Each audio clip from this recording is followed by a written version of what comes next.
Okay, ನಾನು ನಿಮ್ಮ ದೂತ ಸಮೀರ್ ರೆಡ್ಡಿ ಮಾತಾಡ್ತಾ ಇದ್ದೀನಿ. ಅಟ್ ಪ್ರೆಸೆಂಟ್ ನನ್ನ ಸಿಚುವೇಶನ್ ತುಂಬಾ ವರ್ಸ್ಟ್ ಆಗಿದೆ ಅಂತಾನೆ ಅನ್ಕೊಳ್ಳಿ. ಯಾಕಂತಂದ್ರೆ ನನ್ನ ಮೇಲೆ ಈಗ ಆಲ್ರೆಡಿ ಪೊಲೀಸ್ ನೋಟಿಸ್ ಬಂದಿದೆ. ಸುಮಾರು 10:45ಗೆ ಪೊಲೀಸ್ ಅವ್ರು ಬಂದು ನೋಟಿಸ್ ಕೊಟ್ಟು ಹೋಗಿದಾರ. ನನ್ಗೇನ್ ಭಯ ಇಲ್ಲ ಗುರು, ಕಾನೂನು ಪರವಾಗಿ ಈಗ ಜಸ್ಟ್ ಒಂದು ಫ್ಯೂ ಅವರ್ಸ್ ಬ್ಯಾಕ್ ಬಂದು ಕೊಟ್ಟು ಹೋಗಿದಾರ. ಅಂಡ್ ನನ್ಗೇನ್ ಭಯ ಇಲ್ಲ. ನನ್ನ ಹತ್ರ ಎಲ್ಲಾ ಸಾಕ್ಷಿ ಇದೆ. ನಾನು ಏನ್ ವಿಡಿಯೋ ಮಾಡಿದೀನಿ, ಯಾವ್ಯಾವ ಕೇಸ್ ಬಗ್ಗೆ ಎಲ್ಲ ಮಾತಾಡಿದೀನಿ, ಪ್ರತಿಯೊಂದಕ್ಕೂ ನನ್ನ ಹತ್ರ ಸಾಕ್ಷಿ ಇದೆ. ನಾನು ವಿಡಿಯೋದಲ್ಲಂತ ಒಂದು ಅಷ್ಟು ಕ್ಲಿಯರ್ ಆಗಿ ತೋರ್ಸಕ್ಕಾಗಿಲ್ಲ, ಬಟ್ ಕಾನೂನು ಮುಂದೆ ನಾನು ಪ್ರತಿಯೊಂದನ್ನ ಇಡ್ಲಿಕ್ಕೆ ರೆಡಿ ಆಗಿದ್ದೀನಿ. ನನಗೆ ಕಾನೂನು ಮೇಲೆ ತುಂಬಾ ಗೌರವ ಇದೆ, ತೊಂದರೆ ಇಲ್ಲ ಅದ್ರ ಬಗ್ಗೆ.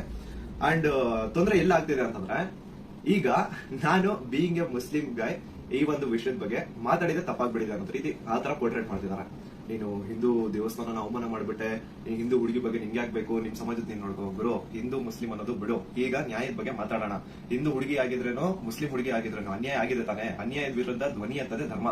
ಅಂಡ್ ಅದನ್ನೇ ನಾನು ಪಾಲಿಸ್ತಾ ಬಂದಿರೋದು. ಅಂಡ್ ಏನದು ಟ್ರೋಲ್ ಪೇಜಸ್ ಅಲ್ಲೆಲ್ಲ ನೀವು ಹಾಕೊಂಡಿದಿರಲ್ಲ, ಇವ್ನು ಹಿಂದೂ ವಿರೋಧಿ ಮುಸ್ಲಿಂ ಬರೀ ಹಿಂದೂ ಅಗೇನ್ಸ್ಟ್ ಮಾಡ್ತಿರ್ತಾನೆ ವಿಡಿಯೋಸ್ ಅದಿದ ಅಂತ. ಅವ್ರಿಗೆಲ್ಲ ಒಂದೇ ಮಾತು ಹೇಳ್ತೀನಿ, ಸಮೀರ್ MD ಅಂತ ನನ್ನ ಇನ್ನೊಂದು ಚಾನಲ್ ಇದೆ, ಅರೌಂಡ್ 270K ಸಬ್ಸ್ಕ್ರೈಬರ್ಸ್ ಇದಾರೆ. ಅಲ್ಲಿ ನಾಟ್ ಸೋ ನಾರ್ಮಲ್ ಅಂತ ಹೇಳ್ಬಿಟ್ಟು ನಾನು ಒಂದು ಸೀರೀಸ್ ಸ್ಟಾರ್ಟ್ ಮಾಡಿದೆ. ಅದರಲ್ಲಿ ಫಸ್ಟ್ ವಿಡಿಯೋ ನಾನು ಹೋಗಿ ಮಾಡಿದೆ ತುಮಕೂರಲ್ಲಿರುವಂತಹ ಸಿದ್ದೇಶ್ವರ ಸ್ವಾಮಿ ಬೆಟ್ಟದ ಮೇಲೆ. ಅಲ್ಲಿ ಹೋಗಿ ಸಿದ್ದೇಶ್ವರ ಸ್ವಾಮಿ ಮುಂದೆ ಕೈ ಜೋಡಿಸಿದ್ದು ಈ ಒಂದು ಮುಸ್ಲಿಂ ಮಗನೇ. ಅದಾದ್ಮೇಲೆ ತುಮಕೂರಲ್ಲಿರುವಂತಹ ಸಿದ್ದರ ಬೆಟ್ಟಕ್ಕೆ ಹೋಗಿ ಅಲ್ಲಿರುವಂತಹ ಸಿದ್ದೇಶ್ವರ ಸ್ವಾಮಿ ಮುಂದೆ ಕೈ ಜೋಡಿಸಿ ಪ್ರಾರ್ಥನೆ ಮಾಡಿದ್ದು ಈ ನಿಮ್ಮ ಮುಸ್ಲಿಂ ಹುಡುಗಾನೆ. ಅಶ್ವತ್ಥಾಮ ಬಗ್ಗೆ, ಮಹಾಭಾರತದ ಕಥೆಗಳ ಬಗ್ಗೆ ವಿಡಿಯೋ ಮಾಡಿದ್ದು ಈ ಒಂದು ಮುಸ್ಲಿಂ ಹುಡುಗಾನೆ. ಬಾರ್ಬರಿಕು ಅಶ್ವತ್ಥಾಮದಲ್ಲಿದ್ದಂತಹ ಇನ್ಫೇಮಸ್ ಕ್ಯಾರೆಕ್ಟರ್ ಅವ್ರ ಬಗ್ಗೆನೂ ನಮ್ಮ ಕನ್ನಡಿಗರಿಗೆ ತಿಳಿಸ್ಕೊಟ್ಟಿದ್ದು ಈ ಒಂದು ಮುಸ್ಲಿಂ ಹುಡುಗಾನೆ. ಸೊ ಇಲ್ಲಿ ಜಾತಿ ಧರ್ಮ ಅನ್ನೋದು ಬೇಡ, ಆಯ್ತಾ ಸರ್? ಎಲ್ಲ ಅಲ್ಲಿ ವಿಡಿಯೋ ನೋಡಿ ಸರ್, ನಾನು ಇಂತ ಡೀಟೇಲ್ ಬಿಟ್ಟಿಲ್ಲ ಅಂತ ಏನಿಲ್ಲ ಸರ್, ಎಲ್ಲದನ್ನೂ ಮಹಾಭಾರತದ ಕುರುಕ್ಷೇತ್ರ ಯುದ್ಧದಲ್ಲಿ ಕೌರವರ ಪರವಾಗಿ ಹೋರಾಡಿದರು ದ್ರೋಣಾಚಾರ್ಯನ ಮಗ. ಸೊ ನೋಡಿ, ನಾನು ಹಿಂದೂ ವಿರೋಧಿ ಅಂತೂ ಖಂಡಿತ ಅಲ್ಲ. ಹಿಂದೂ ವಿರೋಧಿ ಆಗಿದ್ರೆ ಒಂದು ಹಿಂದೂ ಹುಡುಗಿ ಜೊತೆ ಆಗಿರುವಂತಹ ಅನ್ಯಾಯದ ಬಗ್ಗೆ ನಾನು ಯಾಕೆ ಗುರು ಧ್ವನಿ ಎತ್ತುತ್ತೇನೆ, ನ್ಯಾಯದ ಬಗ್ಗೆ ಮಾತಾಡೋಣ ಅಷ್ಟೇ, ಅದೇ ನಮ್ಮ ಧರ್ಮ. ಅಂಡ್ ಕೇಸ್ ಡೀಟೇಲ್ಸ್ ಎಲ್ಲ ಈಗ ಗಿರೀಶ್ ಸರ್ ನಿಮ್ಗೆ ಹೇಳ್ತಾರೆ, ನನ್ನ ಮೇಲೆ ಏನ್ ಕೇಸ್ ಆಗಿದೆ ಅದ್ರ ಬಗ್ಗೆ ಏನಂತ ಗಿರೀಶ್ ಸರ್ ನಿಮ್ಗೆ ಅಪ್ಡೇಟ್ ಕೊಡ್ತಾರೆ. ಬಟ್ ಅದಕ್ಕೂ ಮುಂಚೆ I really want to thank you team Tripurati. ಯಾಕಂದ್ರೆ ನಾನು ಅಟ್ ಒನ್ ಪಾಯಿಂಟ್ ನಾನು ಕಂಪ್ಲೀಟ್ ಬ್ರೇಕ್ ಆಗ್ಬಿಟ್ಟಿದ್ದೆ. ಲೈಕ್ ಏನ್ ಗುರು, ನನ್ ತಪ್ಪು ಮಾಡ್ಬಿಟ್ಟು ನನ್ ನಿಜ ಕಣ್ಣೀರ್ ಬರೋದೊಂದು ಬಾಕಿ ಇತ್ತು. ಅಂತ ಟೈಮಲ್ಲಿ ತಿಮರೋಟಿ ಆಗಿರ್ಲಿ ಅಥವಾ ಸೌಜನ್ಯ ಪರ ಹೋರಾಟಗಾರರು, ಸೌಜನ್ಯ ಶಕ್ತಿ, ಇವರೆಲ್ಲರೂ ನನಗೆ ಸಪೋರ್ಟ್ ಕೊಟ್ಟು ಇವಾಗ ತುಂಬಾ ಧೈರ್ಯ ಕೊಟ್ಟಿದ್ದಾರೆ. ಇದ್ರ ಬಗ್ಗೆ ಧ್ವನಿ ಎತ್ತಲಿಕ್ಕೆ ನಂಗೆ ತುಂಬಾ ಸಪೋರ್ಟ್ ಮಾಡಿದ್ದಾರೆ. ಸೊ ಇವರೆಲ್ಲರಿಗೂ ನಾನು ಚಿರಋಣಿ ಆಗಿರ್ತೇನೆ. ಅಂಡ್ ಯಾ ಸರ್, ಕೇಸ್ ಬಗ್ಗೆ ಹೇಳ್ಕೊಡಿ ಸರ್. ಅಲ್ಲ, ನಿಮ್ಗೆ ಏನಾದ್ರು ಅರೆಸ್ಟ್ ಮಾಡಕ್ ಬಂದಿರ ಪೊಲೀಸರು? ಬಂದಿದ್ರಲ್ಲ ಸರ್, ನೀವೇನಲ್ಲ ಸರ್ ಮುಂದೆ ಸೀದಾ ಎಂತ ಕೋಇನ್ಸಿಡೆನ್ಸ್ ನೋಡಿ. ಗಿರೀಶ್ ಸರ್ ನಮ್ಮ ಮನೆಗೆ ಬಂದ್ರು. ನಾನು ಹೇಳಿದೆ ಸರ್, ನನ್ನ ಕೈಲಿ ಆಗ್ತಿಲ್ಲ, ನನ್ಗೆ ಹೆವಿ ಥ್ರೆಟ್ ಕಾಲ್ಸ್ ಬರ್ತಿದಾವೆ, ನೀವು ಪ್ಲೀಸ್ ಬನ್ನಿ ನಮ್ಮ ಮನೆಗೆ ಅಂತ ಹೇಳ್ಬಿಟ್ಟು ಅವ್ರಿಗೆ ಲೊಕೇಶನ್ ಕಳಿಸಿ ಇವ್ರು ಬಂದ್ರು ಅಂತ ನೀರ್ ಕುಡಿತಾ ಒಂದು 10 minutes ಮಾತಾಡ್ತಾ ಕೂತಿದ್ವಿ. ಆಗ ಅಷ್ಟರಲ್ಲೇ ಡೋರ್ ಓಪನ್ ಮಾಡಿದ್ದೆ, ಬ್ಯಾಂಗ್ ಅಂತ ಪೊಲೀಸ್ ಅವ್ರ ಮನೆ ಒಳಗಡೆ ಎಂಟ್ರಿ. ಏನು ಅಂದ್ರೆ ಏನ್ ಹೇಳ್ತಾನೆ ಇಲ್ಲ, ಎದಕ್ ಬಂದ್ರು ಏನಂತ ಹೇಳ್ತಾನೆ ಇಲ್ಲ. ಆಮೇಲೆ ಗಿರೀಶ್ ಸರ್ ಅವ್ರ ಜೊತೆ ಎಲ್ಲ ಮಾತಾಡಿದ್ರು. ಲೀಗಲ್ ಆಗಿ ಅವ್ರೇನ್ ಮಾತಾಡಿದಾರೆ ಅಂತ ಅವರೇ ಹೇಳ್ತಾರೆ, ಕೇಳಿ. ಇವತ್ತು ಏನಾಗ್ತಾ ಇದೆ, ಸಮೀರ್ ಮಾತಾಡ್ಬೇಕಾದ್ರೆ ಯಾರದೇ ಒಬ್ಬರ ಹೆಸರು ತಗೊಂಡು ಮಾತಾಡ್ಲಿಲ್ಲ. ಮಾತಾಡಿದ್ದೆಲ್ಲವನ್ನು ಕೂಡ ಆಧಾರ ಇಟ್ಕೊಂಡೇನೆ ಸಮೀರು ಮಾತಾಡಿದ್ದು. ಅದು ಯಾರ ಬಗ್ಗೆ? ಯಾರೋ ದೇವ್ರ ಬಗ್ಗೆ ಮಾತಾಡಿದ್ನ, ಅಥವಾ ಮಸೀದಿಯ ಬಗ್ಗೆ ವಿವಾದ ಹುಟ್ಟಾಕಿ, ದೇವಸ್ಥಾನದ ಬಗ್ಗೆ ವಿವಾದ ಹುಟ್ಟಾಕಿ ಮಾತಾಡಿದ್ನ? ಇಲ್ಲ. ಸೌಜನ್ಯ ಅನ್ನೋದು ನಮ್ಮ ಎಲ್ಲರ ಮನೆ ಮಗಳವಳು. ಯಾವ ರೀತಿ ನಿರ್ಭಯ ಮತ್ತು ಈ ಅತ್ಯಾಚಾರದ ಪ್ರಕರಣದಲ್ಲಿ ಒಳಗಾಗ್ತಾರೆ, ಅವ್ರೆಲ್ಲರೂ ಕೂಡ ನಾವು ನಮ್ಮ ಮಗಳಂತ ತಿಳ್ಕೊಳ್ತೀವಿ. ಆದ್ರೆ ಯಾರು ಹಿಂದೂ ಮುಸ್ಲಿಂ ಅಂತ ಹೇಳಿ ವಿನಾಕಾರಣ ಒಂದು ಹುಟ್ಟಾಕ್ತಾ ಇದ್ರಲ್ಲ, ಅವ್ರಿಗೆ ಅವ್ರು ಮಾಡಿನೇ ಇಲ್ಲ ಅಂತ ಹೇಳಿದ್ರೆ ಇದೆಲ್ಲ ಯಾಕೆ ಮಾಡ್ಬೇಕು? ಆ ನಂತರ ಸಂತೋಷ್ ರಾವ್ ದೊಡ್ಡವನೇನು? ಸಮಾಜದಲ್ಲಿ ಕಲಾ ಹುಟ್ಟು ಒಂದ್ ವೇಳೆ ಸಂತೋಷ್ ರಾವ್ ಅಂತ ಹೇಳ್ತಾರೆ, ಸಂತೋಷ್ ರಾವ್ನೇ ಮಾಡಿದ್ರೆ ಸಮಾಜದಲ್ಲಿ ಅವನು ಅಷ್ಟೊಂದು ದೊಡ್ಡ ಇದನ್ನೇನು ಪೂರ್ತಿಯಾಗಿ ಒಂದಿಷ್ಟು ಜನ ಕರೆಸಿ ಏನೇನೋ ಮಾಡಿಸಿ ಟ್ರೋಲ್ ಮಾಡಿಸುವಂತ ದೊಡ್ಡವನ? ಇದನ್ನ ಜನರು ಅರ್ಥ ಮಾಡ್ಕೋಬೇಕು. ನಾನು ಪ್ರತಿಯೊಬ್ಬ ಜನಸಾಮಾನ್ಯರಿಗೂ ವಿನಂತಿ ಮಾಡ್ಕೊತಾ ಇದ್ದೇನೆ, ಸೌಜನ್ಯಳನ್ನ ನಿಮ್ಮ ಮನೆ ಮಗಳಂತ ತಿಳ್ಕೊಳ್ಳಿ. ನಾವು ಅದೇ ರೀತಿ ತಿಳ್ಕೊಂಡಿದ್ದು. ಆ ನಂತರ ನಮ್ಮ ಅಕ್ಕನೋ ತಂಗಿನೋ ಏನಾದ್ರೂ ನೀವು ತಿಳ್ಕೊಳ್ಳಿ. ಸೌಜನ್ಯಳಂತೆ ಅನೇಕ ಹೆಣ್ಮಕ್ಳು ಅಲ್ಲಿ ಜೀವ ತೆತ್ತಿದ್ದಾರೆ, ಅತ್ಯಾಚಾರದಿಂದ ಕೊಲೆ ಆಗಿದ್ದಾರೆ. ಆ ನಂತರ ಇವತ್ತಿಗೂ ಕೂಡ ನಮ್ಮ ದೇಶದಲ್ಲಿ ಪ್ರತಿ 27 ನಿಮಿಷಕ್ಕೆ ಒಂದು ಅತ್ಯಾಚಾರ ಆಗ್ತಾ ಇದೆ. ಆ ಒಂದು ಲಿಸ್ಟ್ ಅಲ್ಲಿ ನಮ್ಮ ಮನೆ ಹೆಣ್ಮಕ್ಳು ಆ 27 ನಿಮಿಷದ ಕ್ಯೂನಲ್ಲಿ ನಮ್ಮ ಮನೆ ಹೆಣ್ಮಕ್ಳು ನಿಂತ್ಕೋಬಾರ್ದು. ಒಂದು ಟೀಸಿಂಗ್ ಆಗಿ ಮೊನ್ನೆ ಮುಂಬೈಯಲ್ಲಿ ಒಂದು ಹೆಣ್ಮಗಳು ತಪ್ಪಿಸ್ಕೊಳ್ಳೋದಕ್ಕೆ ಹೋಗಿ ಸತ್ತಿದ್ದಾಳೆ ಪಾಪ, ಆಕ್ಸಿಡೆಂಟ್ ಆಗಿ, ಮುಂಬೈ ರೋಡ್ ಆಕ್ಸಿಡೆಂಟ್ ಆಗಿ. ಟೀಸಿಂಗ್ ನಮ್ಗೆ ಏನ್ ಅನ್ಸುತ್ತೆ, ಅವ್ರು ಎಲ್ಲರೂ ಕೂಡ ಏನೋ ನಮ್ಗೆ ನಮ್ಮ ಮನೆಯ ಮಕ್ಕಳವರು, ನಮ್ಮ ಏನೋ ನಮ್ಗೆ, ಯಾಕಂದ್ರೆ ಎಲ್ಲ ಹೆಣ್ಮಕ್ಳ ಜೊತೆಗೆ ನಾವು ಬೆಳೆದವರು. ಸಮೀರ್ ಅವ್ರಿಗೆ ಇಲ್ಲಿ ಮಧ್ಯಾಹ್ನ ಅವ್ರಿಗೆ, ಸಮೀರ್ ಇದಕ್ಕಿಂತ ಮುಂಚೆ ಏನು ಗೊತ್ತಾನೆ, ಇನ್ನೊಂದು ವಿಷಯ ನಾನು ಕ್ಲಾರಿಫೈ ಮಾಡ್ಬಿಡ್ತೀನಿ. ಎಲ್ಲರೂ ಏನ್ ಅನ್ಕೊಂಡ್ಬಿಟ್ಟಿದ್ದಾರೆ ಅಂತಂದ್ರೆ, ಇವ್ರೆ ನನಗೆ ಹೇಳಿ ವಿಡಿಯೋ ಮಾಡ್ತಿದ್ದಾರೆ ಅಂತ. ದೇವ್ರ ಆಣೆ ಹೇಳ್ತೀನಿ, ಅಲ್ಲ ಸರ್ ಸುಮ್ಮನೆ ಸರ್, ಅಲ್ಲಾ ಮೇಲೆ ಆಣೆ ಮಾಡ್ಬಿಟ್ಟು ಹೇಳ್ತಿದ್ದೀನಿ, ರಂಜಾನ್ ಟೈಮಲ್ಲಿ ಹೇಳ್ತಿದ್ದೀನಿ. ಇವ್ರಿಗಾಗ್ಲಿ ನನ್ಗಾಗ್ಲಿ ಯಾವುದೇ ತರ ಲಿಂಕ್ ಇರ್ಲಿಲ್ಲ ಗುರು. ಸೌಜನ್ಯ ವಿಡಿಯೋ ಮಾಡೋದಕ್ಕಿಂತ ಮುಂಚೆ ಇವ್ರಿಗೂ ನನ್ಗೂ ಯಾವುದೇ ತರ ಲಿಂಕ್ ಇರ್ಲಿಲ್ಲ. ಸೌಜನ್ಯ ವಿಡಿಯೋ ಯಾವಾಗ 1 ಮಿಲಿಯನ್ ಕ್ರಾಸ್ ಮಾಡ್ತೋ ನನಗೆ ಕೈ ಕಾಲು ನಡಗಕ್ಕೆ ಸ್ಟಾರ್ಟ್ ಆಗ್ಬಿಡ್ತು. ಯಾಕಂತಂದ್ರೆ ಡೆತ್ ಕಾಲ್ಸ್ ಬರ್ತಾನೆ ಇದಾವೆ. ನನ್ ಮನೆ ಅಡ್ರೆಸ್ ಲೀಕ್ ಮಾಡ್ಬಿಟ್ರು, ನನ್ ಪರ್ಸನಲ್ ಡೀಟೇಲ್ಸ್ ಲೀಕ್ ಮಾಡ್ಬಿಟ್ರು. ನನ್ಗೆ ಯಾವ ನನ್ ಮನೆಗೆ ಬಂದು ಅಟ್ಯಾಕ್ ಮಾಡ್ಬಿಡ್ತಾನೋ ಗೊತ್ತಿಲ್ಲ, ಎಲ್ಲಿ ಹೋಗೋಣ ಅಂತ ಗೊತ್ತಾಗ್ತಾ ಇಲ್ಲ. ಪೊಲೀಸ್ ಅವ್ರ ಕಡೆ ಹೋದ್ರೆ ಪ್ರೊಟೆಕ್ಷನ್ ಸಿಗುತ್ತಾ ಇಲ್ಲ, ಗ್ಯಾರಂಟಿ ಇಲ್ಲ. ಏನ್ ಮಾಡ್ಬೇಕಂತ ಅರ್ಥ ಆಗಿಲ್ಲ. ಆಗ ನಾನು ರೀಚ್ ಔಟ್ ಮಾಡಿದ್ದೆ ಟೀಮ್ ತಿಮ್ರೋಡಿ ಅವ್ರಿಗೆ. ಸರ್ ನನ್ಗೆ ಈ ತರ ಆಗ್ತಿದೆ, ಪ್ಲೀಸ್ ನಿಮ್ ಕಡೆ ಸಪೋರ್ಟ್ ಬೇಕು, ನಂಗೆ ಸಪೋರ್ಟ್ ಮಾಡಿ ಅಂತ ಕೇಳಿದ ತಕ್ಷಣ ಇಮಿಡಿಯೇಟ್ಲಿ ಅವ್ರು ನನ್ನ ನಂಬರ್ ನ ತಗೊಂಡು ನನಗೆ ಕಾಲ್ ಮಾಡಿ ನಿಮ್ ಜೊತೆಗೆ ನಾವ್ ಇದೀವಿ ಅಂತ ಧೈರ್ಯ ಕೊಟ್ರು. ಅಂಡ್ ಅರೌಂಡ್ ನನ್ನ ಮೇಲೆ ಪೊಲೀಸ್ ನೋಟಿಸ್ ಆಗಿದ್ರು ಸ್ಟಿಲ್ ಇವರೇ ನನ್ಗೊಬ್ಬ ಅಡ್ವೊಕೇಟ್ ನ ಹುಡುಕಿ ನಾವು ನಿಮ್ ಜೊತೆಗೆ ಇದೀವಿ, ನೀವು ತಲೆನೇ ಕೆಡ್ಸ್ಕೋಬೇಡಿ ಅಂತ. ಈಗ ನೋಡಿ ಅರೌಂಡ್ ಮಿಡ್ ನೈಟ್ 1 ಆಗ್ತಿದೆ, ಅಡ್ವೊಕೇಟ್ ಅವ್ರ ಆಫೀಸಲ್ಲಿ ಕೂತಿದೀವಿ. ಸೊ ಯಾ ಸಾಹಸ ಪಟ್ರು ನನ್ನ ಅರೆಸ್ಟ್ ಮಾಡ್ಲಿಕ್ಕೆ. ಅಲ್ಲ, ಸಮೀರ್ ಮಾತಾಡಿದ್ದು ನೂರಾರು ಜನ ಸೌಜನ್ಯ ಹೋರಾಟಗಾರರು ಏನ್ ಕೇಳ್ತಾ ಇದ್ದಾರೆ ಮತ್ತು ಜನಸಾಮಾನ್ಯರು ಹೋರಾಟದ ಜೊತೆಗೆ ಗುರುತಿಸಿಕೊಳ್ಳದೇನೆ ಅನೇಕ ಜನಸಾಮಾನ್ಯರಿಗೆ ಒಂದು ಹಂಬಲ ಇದೆ, ನ್ಯಾಯದ ಹಂಬಲ. ಅದೇ ಮಾತನ್ನೇ ಸಮೀರ್ ಮಾತಾಡಿದ್ದು. ಅವ್ರನ್ನ ಅರೆಸ್ಟ್ ಮಾಡೋದಕ್ಕೆ ಬಳ್ಳಾರಿಯಿಂದ ಬಂದಿದ್ದಾರೆ ಇವತ್ತು. ಅರೆಸ್ಟ್ ಮಾಡ್ಕೊಂಡು ಹೋಗ್ತೀವಿ ಅಂತ ಹೇಳಿ. ಆದ್ರೆ ನಾವು ಕನ್ವಿನ್ಸ್ ಮಾಡಿದ್ವಿ ಬಳ್ಳಾರಿಯ SP ಅವರಿಗೆ ಮತ್ತು ಬಳ್ಳಾರಿಯ ಕೌಲ್ ಬಜಾರ್ ಠಾಣಾಧಿಕಾರಿಗಳಿಗೆ, ಆನಂತರ ಬೆಂಗಳೂರು ಗ್ರಾಮಾಂತರ SP ಸಾಹೇಬರಿಗೆ ಮತ್ತು ಇಲ್ಲಿಯಂತ ಸ್ಥಳೀಯ ಪೊಲೀಸ್ ಅಧಿಕಾರಿಗಳಿಗೆ, ಬೆಂಗಳೂರು ಶಹರದ ಯಾವುದು ಔಲಳಿಯ ಅಧಿಕಾರಿಗಳಿಗೆ ನಾವು ಕನ್ವಿನ್ಸ್ ಮಾಡಿ ಹೇಳಿದ್ವಿ. ಆಮೇಲೆ ಅವರು ಕನ್ವಿನ್ಸ್ ಆಗಿದ್ದಾರೆ. ಹಿಂಗಾಗಿ ನಾವು ಅವರಿಗೆ ಧನ್ಯವಾದಗಳನ್ನು ಕೂಡ ಹೇಳ್ತೀವಿ. ಯಾಕಂದ್ರೆ ನಾವು ಕರೆಕ್ಟ್ ಆಗಿ ಎಕ್ಸ್ಪ್ಲೇನ್ ಮಾಡಿದ್ವಿ. ಯಾವ ಕಾರಣಕ್ಕೂ ಕೂಡ ನಾವು ತನಿಖೆಯಿಂದ ತಪ್ಪಿಸ್ಕೊಳ್ಳುವಂತ ಮಾತೇ ಇಲ್ಲ. ಯಾಕಂದ್ರೆ ಯಾರು ಕಳ್ಳದ್ ಮಾಡಿಲ್ಲ, ಸುಳ್ತನ ಹೇಳಿಲ್ಲ, ಅತ್ಯಾಚಾರ ಮಾಡಿದವರಲ್ಲ. ಅತ್ಯಾಚಾರ ಮಾಡಿದವರೇ ದೊಡ್ಡದಾಗಿ ರಾಜ್ಯಸಭಾ ಮೆಂಬರು ಅದು ಇದು ಅಂತ ಹೇಳ್ಕೊಂಡು ದೊಡ್ಡದಾಗಿ ಕಿಸಿತಾ ಇದ್ದಾರೆ, ಅಲ್ಲಿ ಕಿಸಿತಾರೆ. ಅದರ ವಿರುದ್ಧ ಮಾತಾಡಿದಂತವ್ರು ನಾವು ಯಾವ ಕಾರಣಕ್ಕೂ ಎದುರುವಂತ ಅವಶ್ಯಕತೆ ಇಲ್ಲ. ಇದೇ ಮಾತನ್ನು ಹೇಳಿದ್ವಿ ಸರ್, ಸಮೀರ್ ಖಂಡಿತ ಬರ್ತಾನೆ, ಎಲ್ಲಾ ರೀತಿಯಂತರೂ ಕೂಡ ಸಹಕಾರ ಕೊಡ್ತೀವಿ ಅಂತ ಹೇಳಿದ್ದಕ್ಕೆ ಕನ್ವಿನ್ಸ್ ಆಗಿದ್ದಾರೆ.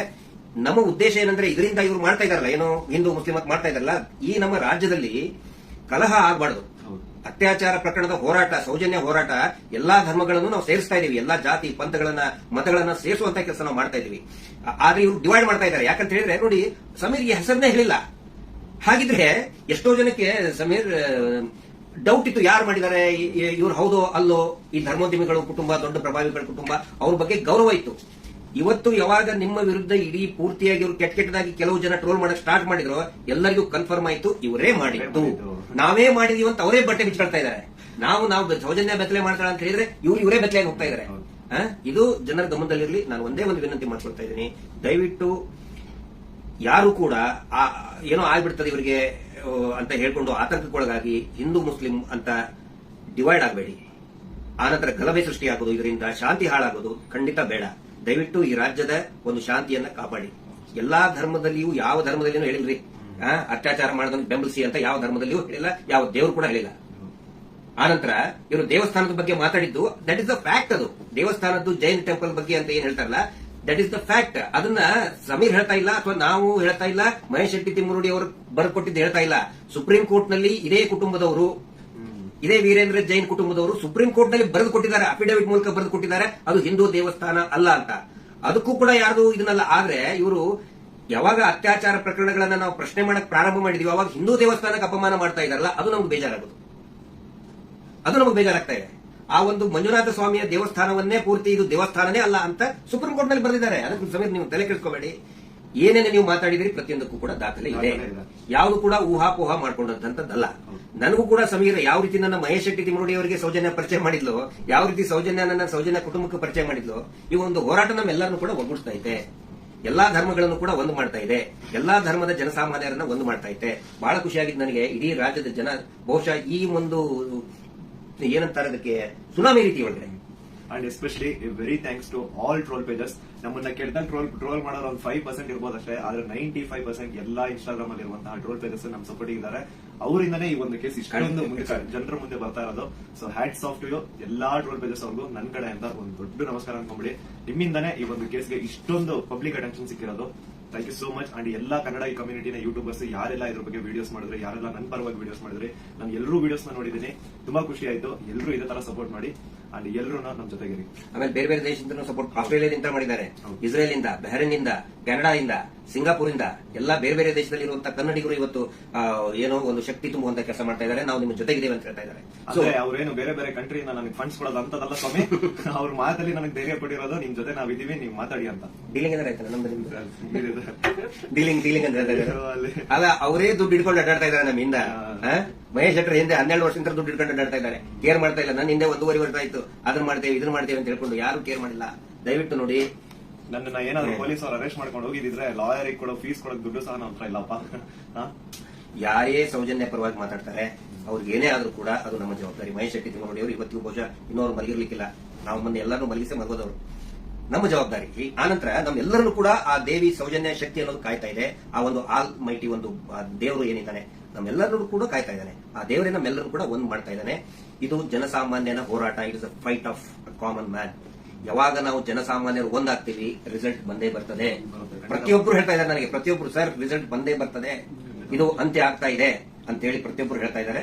ಮಂಜುನಾಥ ಸ್ವಾಮಿ ಕಂಡು ಬಿಟ್ಟಿದ್ದಾರೆ ರಿಯಲ್ ಆರೋಪಿ ಯಾರು ಅಂತ. ಅವ್ರು ಹೊರ ಹಾಕ್ತಾರೆ, ಅವರೇ ಎಲ್ಲ ತಂದಿರ್ತಾರೆ ಮುಂದೆ. ಸ್ವಲ್ಪ ತಾಳ್ಮೆ ಇರ್ಬೇಕಷ್ಟೇ. ಅದು ಅದರದ ರೂಪ ಅದ್ರ ಪಡ್ಕೊಳ್ತದೆ. ಆನಂತರ ಇಲ್ಲಿ ಸಮೀರ್ ಅವ್ರ ಜೊತೆಗೆ ಅವರ ತಾಯಿ ಮತ್ತು ಅವರ ಅಕ್ಕ ನೋಡಿ, ನನ್ನ ತಾಯಿಗೂ ಕೂಡ ನನ್ನ ಬಗ್ಗೆ ಒಂದು ಎಷ್ಟೋ ಕಾಳಜಿ ಇರ್ತದೆ. ಅವರು ಏನಾದ್ರು ಆದ್ರೆ ಫೋನ್ ಮಾಡಿ ಹೇಳ್ತಾ ಇರ್ತಕ್ಕಂಥ ತಾಯಿ. ನಾನು ಇವತ್ತು ಅವ್ರ ಮನೆಗೆ ಹೋಗಿ ನೋಡಿದ್ದು. ಪಾಪ ಅವರ ಅಕ್ಕ ಎಷ್ಟು ಭಯಾನಕ ಒಂದು ಇದರಲ್ಲಿ ಇದಾರೆ ಅಂತ ಹೇಳಿದ್ರೆ ಅವ್ರ ತಾಯಿ ಅಳ್ತಾ ಇದ್ದಾರೆ. ನನ್ನ ಮಗ ಏನ್ ತಪ್ಪು ಮಾಡಿದ ಸರ್, ಒಂದು ಮಗುಗೆ ನ್ಯಾಯ ಕೇಳ್ದ ನನ್ನ ಮಗ, ಹಿಂಗಾಗಿ ನಮ್ಮನ್ನ ಏನೇನೋ ಕೆಟ್ಟದಾಗಿ ಬೈತಾ ಇದ್ದಾರೆ, ಏನ್ ತಪ್ಪು ಮಾಡಿದ ಅಂತ ಒಬ್ಬ ತಾಯಿ ಕೇಳ್ತಾ ಇದ್ದಾರೆ. ಅದಕ್ಕೆ ನಾನು ಅವ್ರಿಗೆ ಎಕ್ಸಾಂಪಲ್, ನನ್ನ ಪೊಲೀಸರು 24 ವರ್ಷದ ಹಿಂದೆ ಅರೆಸ್ಟ್ ಮಾಡಿಕೊಂಡು ನನ್ನ ಮನೆಗೆ ಬಂದಾಗಿಂದು ಉದಾಹರಣೆ ಕೊಟ್ಟೆ. ಅವಾಗ ಸಾವಿರಾರು ಲಕ್ಷಾಂತರ ಜನ ನಮ್ಮ ಬೆಂಬಲಕ್ಕೆ ನಿಂತ್ಕೊಂಡ್ರು. ಯಾವಾಗ ಜನಸಾಮಾನ್ಯರು ಬೆಂಬಲಕ್ಕೆ ನಿಂತ್ಕೊಳ್ತಾರೆ ನಾವು ಹೆದರುವಂತ ಅವಶ್ಯಕತೆ ಇಲ್ಲ. ಸಾವು ಯಾವಾಗಾದ್ರೂ ಬರ್ತದೆ, ಯಾವಾಗಾದ್ರೂ ಬರ್ತದೆ. ನಾವು ಇರುವಾಗ 4 ಜನ ಮೆಚ್ಚುವಂತ ಕೆಲಸ ಮಾಡಬೇಕು, ನ್ಯಾಯದ ಪರವಾಗಿರಬೇಕು. ಅದೇ ಈ ಹೋರಾಟ. ಹಿಂಗಾಗಿ ದಯವಿಟ್ಟು ಒಂದೇ ಒಂದು ಹೇಳೋದು, ಶಾಂತಿಯನ್ನ ಕದಡಬೇಡಿ, ಡಿವೈಡ್ ಆಗಬೇಡಿ, ಇಬ್ಬಾಗ ಆಗಬೇಡಿ, ತುಂಡು ತುಂಡಾಗಬೇಡಿ. ಇವರಿಂದ ಇಡೀ ರಾಜ್ಯನೇ ತುಂಡು ತುಂಡಾಗ್ತಾ ಇದೆ. ಇವ್ರು ಮಾಡುವಂತ ಮೀಟರ್ ಬಡ್ಡಿ ದಂಧೆಯಿಂದ ಇಡೀ ಊರೇ ತುಂಡು ತುಂಡಾಗ್ತಾ ಇದೆ. ಗಂಡ ಹೆಂಡತಿ ನಡುವೆ ಜಗಳ, ಅಕ್ಕ ತಂಗಿ ನಡುವೆ ಜಗಳ, ನೆರೆಹೊರೆಯವರ ನಡುವೆ ಜಗಳ, ಒಂದು ಓಣಿಂದ ಇನ್ನೊಂದು ಓಣಿ ಜಗಳ, ಒಂದು ಜಾತಿಯಿಂದ ಇನ್ನೊಂದು ಜಾತಿಗೆ ಜಗಳ ಹಚ್ಚಿ, ಈಗ ಹಿಂದೂ ಮುಸಲ್ಮಾನ್ ಜಗಳ ಹಚ್ಚಿ ಇವರು ಈಗ ಸೇಫ್ ಆಗಕ್ಕೆ ನೋಡ್ತಾ ಇದ್ದಾರೆ. ಅದು ಆಗಲ್ಲ. ಇವತ್ತೇನು ನಾವು ಒಂದೇ ಒಂದು ಹೇಳೋದು, ಏನೇ ಕೇಸ್ ಆದ್ರೂ ಕೂಡ ಇವ್ರ ಮೇಲೆ ಯಾರು Anil Kumar, Anil black and white Anil, ಅವನ ಮೇಲೆ ಮತ್ತು ಸೀನಪ್ಪನ ಮೇಲೆ FIR ಆಗಿ ಅರೆಸ್ಟ್ ಮಾಡುವಂತಹ ಕೇಸ್ ಅದು. ಇನ್ನೂ ಮಟ್ಟ ಅರೆಸ್ಟ್ ಮಾಡಿಲ್ಲ. ಸಮೀರ್ನ ಅರೆಸ್ಟೇ ಮಾಡಬಾರ್ದು ಆ ಪ್ರಕರಣದಲ್ಲಿ. ಸುಪ್ರೀಂ ಕೋರ್ಟ್ ನ ಡೈರೆಕ್ಷನ್ ಇದೆ, ವಿದಿನ್ 7 years ಅರೆಸ್ಟ್ ಮಾಡಬಾರ್ದು ಅಂತ ಹೇಳಿ. ಆದ್ರೂ ಕೂಡ ಇವರು ಬಳ್ಳಾರಿ ಹತ್ರ ಬಂದಿದ್ದಾರೆ. ಬಟ್ ಫೈನಲಿ ಎಸ್, ಪೊಲೀಸ್ ಆಫೀಸರ್ಸ್ಗಳು, ಹಿರಿಯ ಅಧಿಕಾರಿಗಳು ಒಪ್ಪಿದ್ದಾರೆ. ಸೊ ನಾವು ಸಹಕಾರವನ್ನು ಕೊಡ್ತೀವಿ. ಆದ್ರೆ ಸುಮೋಟೋ ಮಾಡ್ಕೊಂಡ್ರಲ್ಲ, ಈ ಸುಗ್ರೀವಾಜ್ಞೆಯಲ್ಲಿ ಮೀಟರ್ ಬಡ್ಡಿ ದಂಧೆ ಯಾರು ಮಾಡ್ತಾರೆ, ಸೋಮೋಟೋ ಮಾಡ್ಕೊಳ್ಳಿ, ಸ್ವಯಂ ಪ್ರೇರಿತವಾಗಿ ದಾಖಲೆ ಮಾಡ್ಕೊಳ್ಳಿ ಅಂತ ಹೇಳಿ ಸುಗ್ರೀವಾಜ್ಞೆ ಆದ್ರೂ ಇವತ್ತಿನವರೆಗೂ ಕೂಡ ಒಂದೇ ಒಂದು ಸೋಮೋಟೋ ಕೇಸ್ ಮಾಡ್ಕೊಂಡಿಲ್ಲ. ಪಾಪ ಸಮೀರ್ ಮೇಲೆ ಸೋಮೋಟೋ ಕೇಸ್ ಮಾಡ್ಕೊಂಡಿದ್ದಾರೆ. ಇದು ನಮಗೆ ಬೇಜಾರಾಗ್ತದೆ. ಈ ಎಲ್ಲಾ ವಿಷಯಗಳನ್ನ ನಾವು ಜನರ ಮುಂದೆ ಇಡ್ತಾ ಇದೀವಿ. ಸಮೀರ್ ಪೊಲೀಸ್ ಸ್ಟೇಷನ್ಗೆ ಎನ್ಕ್ವೈರಿಗೆ ಹೋಗ್ತಾರೆ, ವಿಚಾರಣೆಗೆ ಹೋಗ್ತಾರೆ. ಆದ್ರೆ ನಾನು ಹೇಳ್ತಾ ಇರೋದು, ಈ ಶೀನಪ್ಪ, ಅನಿಲ್ ಕುಮಾರ್ ಮತ್ತು ಈ ಕೊಲೆಗಡಕರು ಕೂಡ ಅರೆಸ್ಟ್ ಆಗಲೇಬೇಕು. ಧರ್ಮೋದ್ಯಮಿಗಳು, ಅವರ ತಮ್ಮ, ಅವರ ತಮ್ಮನ ಮಕ್ಕಳು, ಅತ್ಯಾಚಾರಿಗಳು ಅರೆಸ್ಟ್ ಆಗಲೇಬೇಕು. ಅದಾಗಲಿಲ್ಲ ಅಂತ ಹೇಳಿದ್ರೆ ಈ ದೇಶದ ಸಂವಿಧಾನನೇ ಇಲ್ಲ, ಈ ದೇಶದಲ್ಲಿ ನ್ಯಾಯಾಂಗ ವ್ಯವಸ್ಥೆನೇ ಇಲ್ಲ ಅನ್ನೋ ಒಂದು ಮಾತನ್ನ ಪ್ರತಿಯೊಬ್ಬ ಜನಸಾಮಾನ್ಯರು ಕೂಡ ಕೇಳಬೇಕಾಗ್ತದೆ. ದಯವಿಟ್ಟು ಕೊನೆಯದಾಗಿ ರಾತ್ರಿ ಎಷ್ಟು 1:10 ಆಯ್ತು. ಇದನ್ನ ಟ್ರಾನ್ಸ್ಪರೆಂಟ್ ಆಗಿ ನಾವು ಜನರ ಮುಂದೆ ನಾವು ಇಡಬೇಕಾಗುತ್ತೆ. ಸಮೀರ್ ಅವರ ತಾಯಿಗೆ, ಅವರ ಕುಟುಂಬದವರಿಗೆ, ಅವರ ಅಕ್ಕನಿಗೆ ಮತ್ತು ಇಡೀ ಅವರ ಎಂಟೈರ್ ಫ್ಯಾಮಿಲಿಗೆ ತಮ್ಮೆಲ್ಲರ ಒಂದು ಸಹಕಾರ ಇರಲಿ. ಸೌಜನ್ಯ ಹೋರಾಟಕ್ಕೂ ಕೂಡ ಇದೇ ರೀತಿಯಾದಂತಹ ತಮ್ಮ ಜನಸಾಮಾನ್ಯರ ಒಂದು ಬೆಂಬಲ ಇರಲಿ ಅಂತ ಹೇಳಿ ಇವತ್ತಿನ ಲೈವ್ ಅನ್ನ ಮುಕ್ತಾಯ ಮಾಡ್ತಾ ಇದೀವಿ. Justice for Soujanya.